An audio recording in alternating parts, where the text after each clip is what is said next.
Welcome to Crossing the Line, where each week we dig into the latest news on the economy, housing, and anything else that catches our eye. Today is January 29th, a miserable day here in New York City, and this is our 11th episode. We keep saying that's amazing, but we should not be surprised anymore. Special welcome to any new listeners out there. Please make sure to subscribe to this and all the other great podcasts on the More Network. We have a diverse group of hosts and subjects. I think that you'll love them all. I know I do. I'm Greg Heym, Chief Economist here at Brown Harris Stevens and author of The Line, a weekly economics blog with over 2,500 subscribers. Today, as always, joined my co-pilot Hannah, and we have Ray and Lena behind the scenes, making sure everything works out great. But today we have a special guest, and we love having special guests. We have Professor Martha Stark, Esquire, a clinical professor at the Robert F. Wagner Graduate School of Public Service. And if that wasn't impressive enough, former New York City Commissioner of Finance during the Bloomberg administration, which was a long time ago. Figuratively and metaphorically, it was like a long time ago, it seems. Welcome to the show. Welcome. Martha, I know you're a big fan of The Line. I am, actually. So this must be like a bucket list thing, right? It certainly is. How'd you guess? I mean, it's at the top of my bucket list, actually. I kept begging her, and thank God. Me and Martha have known each other off and on for a long time. Most recently, fighting and winning against stupid taxes. So we like that part. And again, we're here at Studio 1873, our beautiful home. Always trying to be informative, concise, entertaining, and edgy all at the same time. And if you'd like to send any feedback, suggestions, praise, anything like that, ctl@bhsusa.com. So today, as always, we're going to start with our line items because everything is branded with the word line in it. And yes, it is. What do we got first on the agenda? Economic growth was much higher than expected in the fourth quarter of 2023. Right. I know we've been warning the last couple of episodes that higher than expected is typically not good these days, even if it sounds positive. But when we get to the second item, we'll see why it's not so bad. GDP, or gross domestic product, which is the value of all the goods and services produced here in the United States, came in at a 3.3% annual rate. Sometimes you see the headlines that say the economy grew 3.3% in the fourth quarter. That's not technically true. What it's basically saying is if we grew this fast for a year, it'd be a 3.3% rate of growth. It really just destroyed the 2% number Wall Street was expecting, and higher than any forecast I could find. As optimistic as economists are trying to be these days, no one was expecting something that high. All the components were positive, and we'll go over what those components are in a minute, because I'm sure everybody's dying to just get an equation thrown at them on a podcast. Edge of my seat. Well, just in case you missed it in the blog, we'll go over that. The most important thing is always personal consumption. The stuff that me and Martha buy when we're out shopping together. That's, depending on who you ask, 2/3 to 70% of the total number, and it was up 2.8%. So that's very good. But again, everything was up. Gross private domestic investment up 2.1%, government consumption 3.3%, and exports rising much higher than imports. That doesn't happen that often, so don't expect that to continue. For all of 2023, the economy grew 2.5%, much faster than anybody thought. I thought we'd be in recession by now, so what do I know? But please keep listening to the podcast because, even a great economist is wrong once in a while. So anyway, the formula for GDP is C plus I plus G plus NX, which is basically the items I just ran through. But we'll just run through them one more time and go over their contribution. See, I think this is a good thing. Like, it's 3.3. So how do we get to that number? You add up each sector's contribution. So personal consumption expenditures added 1.9% to GDP. Gross private domestic investment, 0.4%. Government consumption, 0.6%, and net exports, 0.4. You add that all up, you get, and I rounded a little bit, so you may not, rounding error may cause it to be a little higher or lower than 3.3, but that's how you get it. So that's part one of the happy news. The economy is continuing to outperform expectations. It's making me happy. How do you feel about it, Martha? I feel pretty good about it. It's an election year. Yeah, well, it's, people always like, what's going to happen in an election year? Yeah. We've talked about that because people always ask about real estate, housing prices, what's going to happen to them in an election year. People still need to buy and sell homes. People still need to buy and sell goods. Life does go on. We've been through enough elections in our lifetimes to realize the world doesn't end, although some people might think, depending on the election. But part 2 of the happy news came out the next day, which is our good buddy core PCE, or the Fed's favorite inflation gauge. That's right. Yes. It was up 2.9% from a year ago. So, yeah, it's the core personal consumption expenditures index, or as we like to say, core PCE to his buddies. This is the cooler, older cousin to the PI brothers, the CPI and the PPI. The reason I will never get tired of that one. I invented it, though. I got to copyright that before someone else does. Someone probably is doing it right now as we're talking. But, economists were expecting the year-over-year change to be 3%, so it's a little bit better than expected. But what's really good about it is that we're seeing this stronger growth, we're seeing stronger hiring, but inflation is continuing to come down. The annual rate of increase for core PCE is actually fallen for 11 consecutive months. So that's exactly what we want to see. Now, why does the Fed like core PCE more than CPI? Well, PCE has the word expenditures in it, so it's measuring what people actually spend. And you may have learned, you ever take any economics classes in college? Of course. What do they always tell you about when the price of steak goes up, people buy chicken, just tracking the change in prices like PPI and CPI do, that doesn't account for people changing behavior. And economics has a lot to do with behavior. So looking at this number really says how it's impacting the bottom line of people and if they're spending more. So that's why. But they look at CPI too. It's funny because the Fed's preferred measure of inflation is the core PCE, but CPI still gets all the headlines. I guess it's more glamorous. I don't know. But anyway, you look at these reports together, and it's a lot of letters: GDP, PCE, CPI. It's crazy, and you have inflation coming down, the economy's still growing. Sounds like a soft landing that we've all been waiting for. I didn't think the Fed could pull it off, mainly because if you go back in history, it's almost never happened before.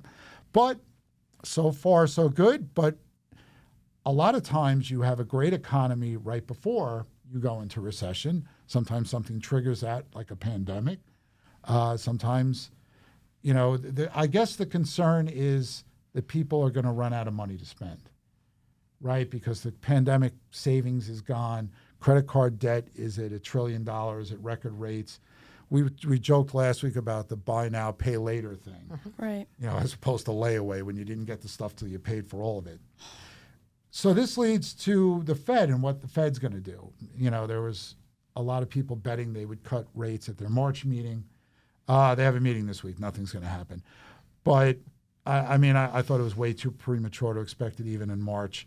I think the second half of the year, because if you look at it right now, economic growth, hiring, spending, all still decent. What's the reason for risking fueling inflation again and lowering rates when the economy is so good? You got any sense of that? Any thoughts? So here's my question for you. Leave it to the professor to ask a question. Yeah, I just wonder. So if you break this down a little bit more, because you're doing a great job of kind of describing. I knew I was going to enjoy having you on. All of sort of what the components are. As an individual, if I were trying to explain this, not to your son because he's too young, but to my niece who's 35 years old, what role does she play in any of those numbers? Well, I guess the key thing is consumer spending is the driver of the economy. Okay. Again, 2/3, 70% of our economic growth is dependent on what we all buy. And you look at the factors that influence that. Obviously, hiring, wages, prices, and for the longest time, it seems, basically a year and a half to 2 years, prices were rising much faster than wages. which means, we're finding it harder to pay for things. And maybe she felt this way too. I know it's particularly the younger generation, the Gen Z. We have our resident Gen Z. Thank you. And my son is Gen Z. Glad to be here. I think we have a lot of generations here. I'm Gen X, and we won't ask anybody else their generation. Exactly. Thank you for that. I appreciate it. No problem. I would never do that. I think there's different challenges too to people in terms of, if you needed to buy a car in the last 2 years, 3 years, it was very expensive, and the rate on the rates loan. were If you high, needed to buy a house, so I think that maybe younger people don't want to think about things like this, but it does impact them, and I'm sure that everybody who has credit card debt knows how crushing it is when the rates hit records, and it's hard to make that payment each month, and it seems gas prices have come down, which people tend to notice right away. Right. I don't know if people realize that pricing is coming down too, to a certain degree, because if you look at retail sales, which aren't adjusted for inflation, basically or all of that increase over the last couple of years has been about price increases, not people buying more stuff. Interesting. So- my niece just says my aunt will pay for it. So I've luckily Clever. for me, although my nieces and nephews are all under 35, but I thought I was going to get in trouble because I have 4 nieces in their 20s, nieces and nephews in their 20s. One of them who's getting married in July. Hey, Rachel. So shout out to Rachel. Congratulations. Oh, and my Rachel. nephew Christopher, who had some medical issues. So my godson. So I have to mention him too. okay. I'm not going to mention them at all. But we stopped giving holiday gifts this year. I'm like, look, you all have jobs. One of you is getting married. Like, it's time. And they all were like, okay, cool. Oh, So I don't know. I'm excellent. not trying to be Scrooge here, but I'll give them birthday gifts. But you are trying to be screwed. Yeah, I do have 3 little nieces and nephews in Texas that I still give gifts Yeah, to. we need you driving up expenses. I know, I gotta as spend. Yeah, come on. Well, as Hannah can attest to, I still have my guitar buying habit, which Okay, is that- fueling the that must be stuff. curbed, but it will not be. But I think, and this goes to something we talked about in one of the first shows, was Susie Orman basically said that 95% of the United States is financially illiterate. I think that number is actually higher than that. But I think we should teach it in schools, and I don't mean at sure. the college level. It should be taught beginning in elementary school. I'm trying to teach my son. He didn't let me teach him anything. Money, music, what do I know? I think people need to understand the ramifications of decisions they may make in their 20s and 30s, the debt that they accrue, how hard that can be to get out of, especially if your career doesn't track the way you think. So tell your niece, we're all thinking about her, we're pulling for her, and she should ask Aunt Martha for whatever she needs, as long as I don't get a bill for it. But I think it's harder. Kids are living at home longer. Yes, no question. And it's just become harder when people look at the cost, not just of a house, but of a car, of a wedding, of college, all of that stuff together. It reminds me of my grandmother used to tell me when I was a little wannabe economist. Actually, I wanted to be this guy. Oh, okay. Ron Guidry. Was Okay. always- Yeah, the right. thought of like a small Greg wanting to be an economist, but that makes more sense. Although when I was in college, I worked in a credit union, and one of the nicknames they gave me was Alex P. Keaton, because if you watch Family Guy, because I was a little bit conservative for a teenager. But I've never been money that obsessed. says it all I know. right I've there. it never- really, says it it all. truly does. So now I've embarrassed myself. Never. That is the point of the show, right? Crossing the line means Yeah. just humiliating myself and everybody joining in. Let's move on to our line items. Yes. Where now I get to ask Martha some questions. But what do we got first on our list of Hannah's? Lineup. We got to have a voiceover for that. Hannah's lineup. We have like a little, No, but I appreciate the sentiment. But let's just dive right into what the Department of Finance published.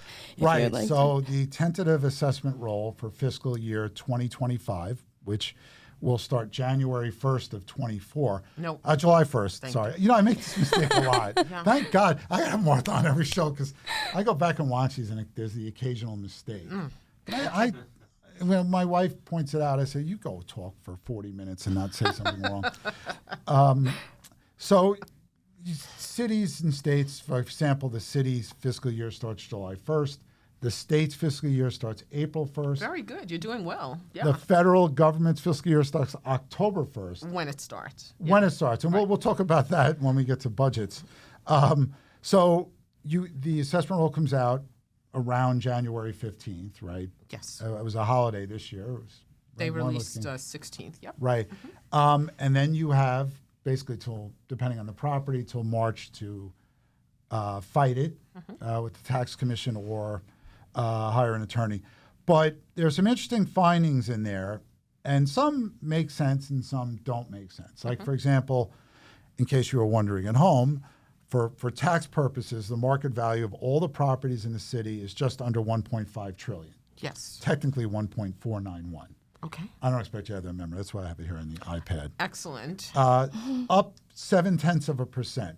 That's not a surprise, right? Well, I don't know. It's interesting because remember, again, we just said the assessment roll.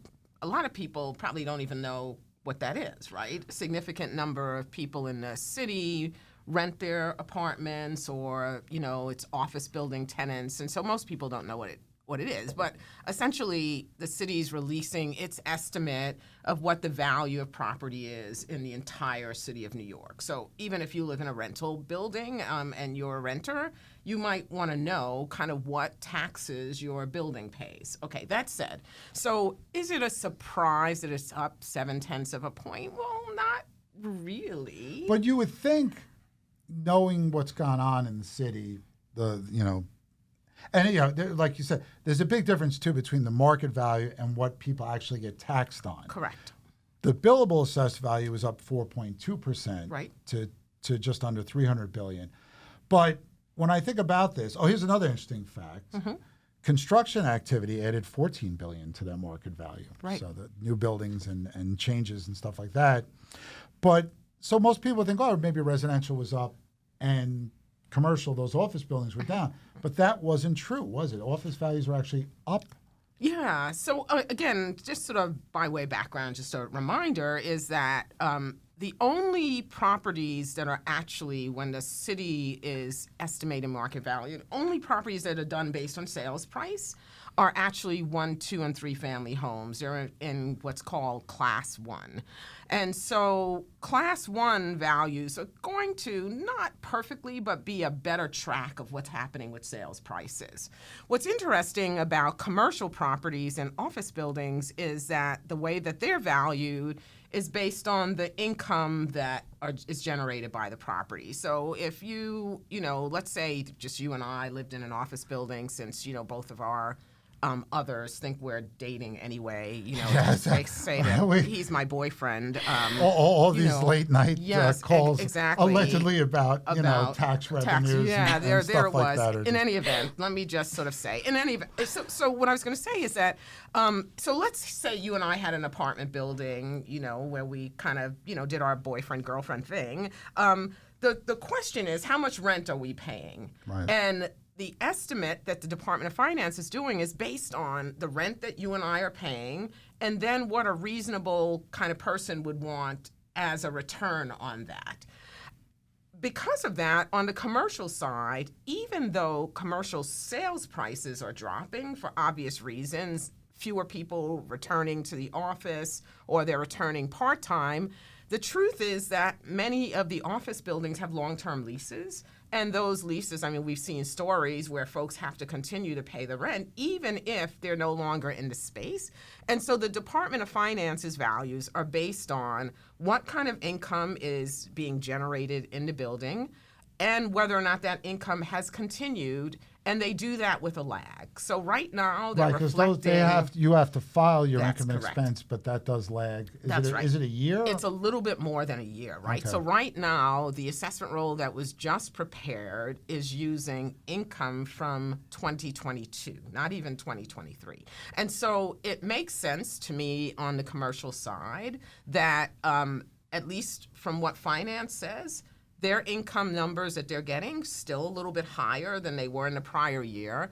The thing that's surprising, I suppose I would say to me, is what's the rate of return that someone would want on commercial? Or the cap rate, as we call it. That's right. That's right. The cap Capitalization rate. The other way, sort of to do it more simply, people use a gross income multiplier as well. So you take the income and you just multiply by this number, and it tells you a little bit about value. What's surprising about that is, and I've been looking a little bit at what cap rates they're using, is since mortgage interest rates are up, and that's one component of the capitalization rate, one component's the mortgage rate, the other part is what kind of price you want on equity. Those things combined, I would think that the cap rate, the higher the cap rate, the lower the value. Right. So I would think that the cap rates went up a little bit, but they must be seeing income growth that you and I might not Now, know one about. question I get asked, and I know that there's a lot of brokers that subscribe to the blog and are listening right now or watching. Thank you. I get a lot of emails saying, "Oh, we're buying this townhouse," because again, it is basically 1 to 3 family is the only thing where sales are the primary measure of value. They'll say, "Oh, is it going to get revalued?" And we always have to remind people it's going to get revalued every year, but a sale does make a difference or can make a difference, right? So I guess I would say the sale that happens goes into the pot of sales that they're using to estimate value. But they don't say it's sold over. for That's this. correct. That's the new They don't value. say Hannah just bought this property for $1.2 million, so Hannah's value alone Hannah's is not going to leaving go up Jersey, to though. $1.2 million. She's a Jersey girl. She's I'm sorry to hear that. No, but, thank you. yes. Really. She just made thank fun. you. If I say that, No, you know what? Because you were compassionate about it, Yeah. With Greg, I mean, there's a little bit of an edge to it, but thank you. Yes. I will be out. My dad's side of the family grew up in New Jersey, so I can actually both poke fun and then also Yes. feel some sympathy. You got about Jersey it. cred now? You have cred everywhere, don't You you? have no idea. I get. Martha's the only person where you go anywhere. We went up to Albany, and not only does everybody know her, they're trying to recruit her and hire her, and it's like, all you got to say is, if you're ever anywhere, I'm with Martha, and they'll go, okay, you can come right through. I could probably get into Nets games if I say I'm with You you. can definitely get into What's Nets this? games, Who's but going- anybody could Who's get into going Nets to those games? I mean, come on. Oh, come on. I was just there on That's Saturday. so when I live in Nassau County and I don't really understand, even though I know a lot about taxes here, but compared to other cities. Now, you sent me this report about effective tax rates, and something that was really interesting is the city with the highest effective tax rate is Detroit. And next to it had a box explaining why. It's because property values there are very low. Right. But I guess they need the money, so they're paying more taxes. But is our system, valuing co-ops and condos as rental buildings doesn't make sense to people. But how does it compare to like other major cities? So again, I guess I would say when you're thinking about the property tax, there's a couple things to sort of think about. So comparatively, if what we're asking, if your question is, how much taxes do people here pay compared to other places? We broke it down by different property tax types, right? There's actually people who would say the taxes on homeowners is pretty low compared to Nassau. Oh, definitely. Compared to New Jersey, right? Right. But the income tax plays a part. Well, in it, that's what I was going to say. Yeah. So, but if you're in the 5 boroughs, one of the things that you would say is that the city has its own income tax. And so it makes it not easy. It's not apples to apples comparison. But They even want my income. They want to bring the commuter tax as back. they should. No. Okay, all right. We'll talk about that later in a different session. But in any event, one of the things that I was going to say is that what's interesting to sort of think about is if you do, the way that we think about property tax fairness is we say, what are your taxes as a percent of your value? Right. And if you compare, that's what the effective tax rate is. It looks like it's kind of in the middle. Like, It's right. It's middling, right? And considering that there's an income tax, it's middling is, a little bit problematic. now you're involved in a lawsuit because while we may be in the middle, it's vast disparities here, and some of this has to do with some of the crazy language that is 40-ish years old, right? Wow. With caps on assessment increases and stuff like that. But why don't you talk a little bit about? The lawsuit. Yeah, sure. Yeah, very exciting. We don't get lawsuits on this program. So. You mean you don't get sued? Not yet. Well, all right. We'll let him stop talking now because it might lead to. We have anyway. People that make sure I don't say anything. Yeah. So the lawsuit, we actually filed this lawsuit back in 2017, Greg, and part of the reason why we did it was because of the fact that we saw no matter what tax class you looked at, right? The city has 4 different tax classes. If you look within the homeowner class, and we talked a little bit about what your taxes are as a percent of your market value, what your assessment is as a percent of your market value, what we found was that if you looked citywide, basically sort of, a couple of things that one, there was no uniform assessment ratio, and that's what's supposed to be true. So if you have a $100,000 house, I have a $100,000 house, we should have the same assessment. It's possible we pay different taxes because I'm older than you are, and maybe you want to give me a senior citizen exemption or something like that. But the bottom line is our assessment should be the same, not true throughout the city. And so our lawsuit sort of makes the claim that the assessments are not uniform as required by law. But moreover, there's some issues in terms of majority-minority districts paying much higher taxes than non-majority minority districts. So that's one component. The second is one that you just alluded to kind of quickly, which is that co-ops and condos are valued as if they are run as a rental apartment building. And that's led to some really significant disparities. What do you mean? Just because the value of what one co-op sells for in a building might be higher than the market value for the entire building? Yeah, You're something that like might that. Be a problem? Yeah, that might. I think it's a problem, and it's interesting to see. I actually pick on myself when I think about this. I don't even want to talk about the situation that you mentioned where one apartment will sell for the value that the city's arrived at for the entire building. I bought my apartment back in 1984 actually for $90,000, and it's in Park Slope. It's a pretty cool apartment. I don't know. She never all this invites sort me of to come stuff. hang. Yeah, you can come hang anytime. And right now, this year, the city's market value for my apartment. Now, remember, I bought it in 1984, before many of the folks in this room were born, and it's valued by the city right now as $120,000. This is that many years later. Now, I don't know what I could sell it for, but let's just do round numbers and say I could sell it for $1 million. That its value is $120,000 is problematic, and that's not the worst case scenario. When we talk about some of the places on the Upper West Side of Manhattan along Central Park South, it's a real problem. So our lawsuit talks about that kind of as well. And then the sort of third claim that we have is that all of these policies are actually maybe a violation of the Federal Fair Housing Act. The case was heard by the Court of Appeals, the state's highest court, just a couple of weeks ago, and we're actually just waiting to hear a decision out of them. And the city right before COVID issued they had a committee, and they proposed some changes to the system. Again, none of which are guaranteed to happen, probably none of which will happen anytime soon. None of which have happened. Right. I mean, no bills have been introduced. And, I started at Rebney in 95, and back then you kept hearing, the co-op condo abatement was maybe the biggest change that happened. It's funny, it addresses an inequity that really doesn't exist in a lot of ways. But, so this increase in the billable assessed value, and maybe is one of the reasons why the mayor is more excited about the budget, right? There was all these grim things about cuts to everything. Right. Hannah was going to lose her library access back in November, even though she doesn't live in New York City. So I don't know what she's doing. Well, it was really a stance on library hours in general. Yeah, someone's got to stick up for him. Well, I'm surprised your generation knows about books. Oh, please. Anyhow. Please. Remember, every time I make fun of Hannah, I'm making fun of my son. Okay, so just because. So great, I feel so much better. Because of this outlook, his son doesn't like him that much sometimes. He's bigger than me too. I don't know why. It's scary, and the hair. My son's hair he's got this mullet thing going. Wow. I'll have to have him on when he has a break from school.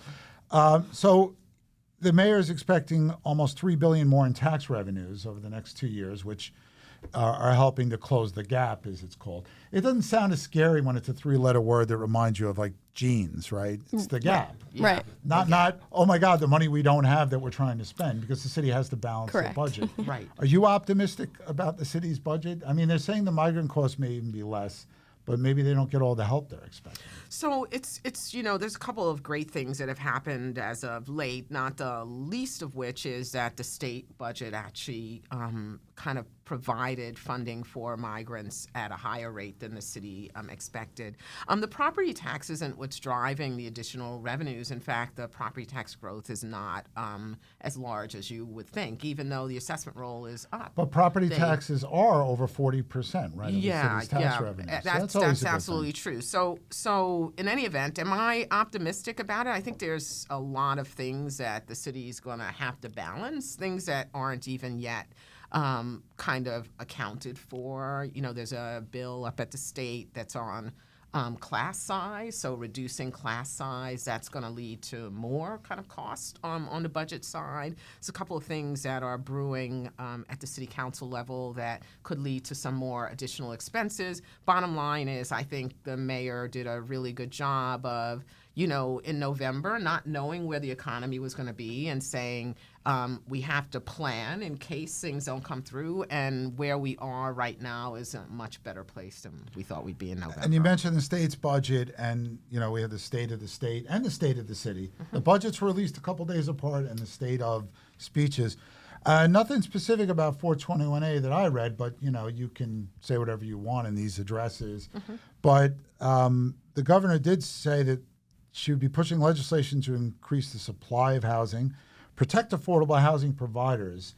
I guess they're actually concerned about that, which is a nice change too. I mean, we should try to protect everybody and to protect homeowners, but it was kind of short on specifics. Yeah, well, I mean, I think, the budget's a plan, right? I mean, that's what certainly what I teach in financial management, and then the details of that plan need to sort of be fleshed out, and I think they will be over the next several weeks as the state legislature and on the city level, the city council kind of has its budget hearings to try to get a sense of what's being fleshed out. And we don't have a sense on 421X now, right, is what it's being called. I thought it was Z, but Is you it might Z be now? right. I don't, X. for You might those be of you who right. may not know, it's the section of the real property tax law. Yeah. And there's 421A and 421G, which Right. is for south of Murray Street properties. Well, we should also, I mean, I don't know, your listeners probably are now, they have really copious notes on what 421A and 421Z and G and V are. But just, one of the things that it's important to remember is it's very expensive to build housing here in the city. The supply of land is very limited. The financing costs are pretty high. And the all conversion of that construction costs. of commercial to residential, just even if there were tax incentives, a lot of new development people Right. I talk to say it just doesn't work. The Yeah. buildings just aren't right for it. It's going to be very kind of difficult to do some of those conversions. And 421A, lots of people say things like, oh, well, it's compensating for the fact that the taxes are high. That is true as well. But actually, it's compensating for a lot of things. It's high land cost, the cost to build, is financing. There's limited options to fund and finance affordable housing or housing generally in the city. And so I think some mechanism is necessary and some way of addressing the fact that people somehow kind of lose sight of how expensive it really is to build here. Well, and we certainly want to encourage that. All right, so now that we've talked about very serious topics, we have two not so serious topics that please I think you're gonna we're gonna have fun discussing this briefly. So when I saw this thing, I couldn't believe it. And, Right. And why don't you share with our listeners? Plans for America's tallest building, which would be Where a is little that over going in Manhattan? Where, No, it's not. It's not going anywhere in Manhattan. It's Jersey? actually no. Good one though. How about Good guess. Chicago? No, Chicago, LA? you would think. No, Vegas? actually, No? Oklahoma. Let's So give it much up for those, Oklahoma. You got an Oklahoma person, Yeah. you know? When I was in high school, I was in all county chorus, and we had to sing highlights from Oklahoma. There they talk about the corn is as high as an elephant's eye. Right. There's It's a bright great golden play. hazes on the meadow. It's a great musical. And Surreys with fringes on top. Right. but a 1907 Is that on tape? foot of. Do you have? Maybe I didn't get the solo too. Everybody auditioned. Then never mind. He's going to play next time. Well, I'll bring my new guitar. He's going to play in a this. line. Yeah, but now everything is videotaped. Back then it was expensive to do. So it's going to have condos, hotels, commercial Right. space. The funny thing is the article that we saw this in had a rendering, and it's this gigantic building, and none of the buildings you could see around there looked like they were more than 2 or 3 stories. Right. Yeah, I saw the It's- picture of it yeah. too, and I thought, wow, that's so interesting. I mean, I'd just be worried about kind of dust storms and all that. And That's a good point. I worry about the need for such a large building in yeah, Oklahoma. that too. Oh, But Stop. in fairness, Oklahoma already has the biggest casino in the U.S. the Windstar World. And Yeah. I've been there a couple times. My brother lives in Fort Worth. It's on the Texas-Oklahoma border. And it's funny, it's on an Indian reservation. You think you're driving up to a mall when you get there. It's like that big, and they have different areas for different parts of the world. I was kind of upset that I lost money both times I went there. But, I guess the land is cheap. We talk about building stuff. And it's interesting thing. I had that Three Dog Night song. I've never been to heaven, but I've been to Oklahoma. So I can actually say that, but why don't you sing it for us? no. Oh. That's okay. He would really oblige on that. There's also a Leon Russell song called Home Sweet Oklahoma. But so these are the kind of things that we're looking out here crossing the line with. We see them, we got to talk about them. So I don't know who's looking to buy condos. I know that, especially in parts of the South, it's big to build condos next to college football stadiums. Sure. Like people at We'll Georgia stay and the there, like, right. and they stay there, and they like In a pied-à-terre. tax it. It's not New York. Go ahead and tax it. Pied-à-terre tax is near and dear to. That's what brought me and Martha back together, reunited, as Peaches and Irv might say, right? Yeah, 'Cause definitely. it felt good, but it was a lot of work. So that was interesting item number one, and we have an interesting prediction in our final item. Yeah, for the first trillionaire in a decade. In a decade, we will have a trillionaire. All right, now anybody can. I'll make my guess first. If I had to bet on this, I'd bet on Elon Musk. Right. That's me. Do you have a? I was going to say Elon or maybe Jeff Bezos. Has Amazon, or maybe his space thing will catch on Oh, yeah. too? Because I mean, Yeah. I can't imagine using Amazon more than I use it now. I don't know. I use it a lot, that's for sure. Yeah. The pandemic I'm going with Mike Bloomberg. I just, feel like he, That's a good while he's guess. giving away money. Could it be because he was your boss? Yes, absolutely, absolutely. And I'm hoping that maybe he'd be willing to share. In the event, but yes. Fingers Bloomberg's crossed. the guy. Mike, I'm waiting for the phone to ring. Yes, I was there when you absolutely. needed me. Ding. Yeah, absolutely. Martha straightened the DOF out. Now we have so much more information. Well, try to, and I think, they're trying, but information is power, and it's important to Very true. share it from a government perspective. All right, so we're going to do a show in a decade and see who it is. So make a Okay. note of that, Lena. Wow. Okay, that What an optimist. Put it in the this guy. calendar. Yeah, that's. I'm picking the richest guy in the world. I don't know if I'll have plans, but we can definitely throw it in the calendar and we'll see what happens But in 10 years ago, no one would have predicted Elon Musk would be the richest guy in the world. That's true. So these things do change. Yeah. How You know- many do you drive a Tesla? I don't, only because I guess for me, my wife has a decent car. I drive a 22-year-old Honda to the station. It would be a good car for me to commute in, but to pay $40,000 for a car that I'm going to put like 2 miles a day on, if that much, didn't seem to make sense to me. But it might. I don't need a car yet. But my son is 16. And he's starting to take driver's ed. And I tell him what my mother told me. Go wreck their car.